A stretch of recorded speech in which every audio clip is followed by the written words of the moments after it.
جی بالکل، آپ نے حاتب بن ابی بلتاہ رضی اللہ عنہ کے واقعے کی طرف اشارہ کیا۔ انہوں نے فتح مکہ کے موقع پر اہل مکہ کو مسلمانوں کے حملے کی اطلاع دینے کی کوشش کی تھی۔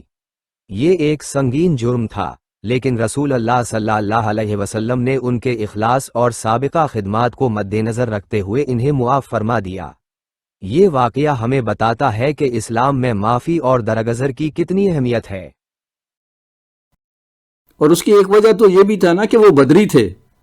جی ہاں، یہ بھی ایک وجہ تھی کہ وہ بدری صحابی تھے۔ رسول اللہ صلی اللہ علیہ وسلم نے فرمایا تھا کہ اللہ تعالیٰ نے اہل بدر کو بخش دیا ہے۔ اس کے علاوہ حاتب رضی اللہ عنہ نے اپنی غلطی کا اعتراف کیا اور معافی مانگی۔ انہوں نے یہ بھی کہا کہ انہوں نے یہ کام کسی منافقت یا ارتداد کی وجہ سے نہیں کیا، بلکہ صرف اپنے اہل و عیال کی حفاظت کے لیے کیا۔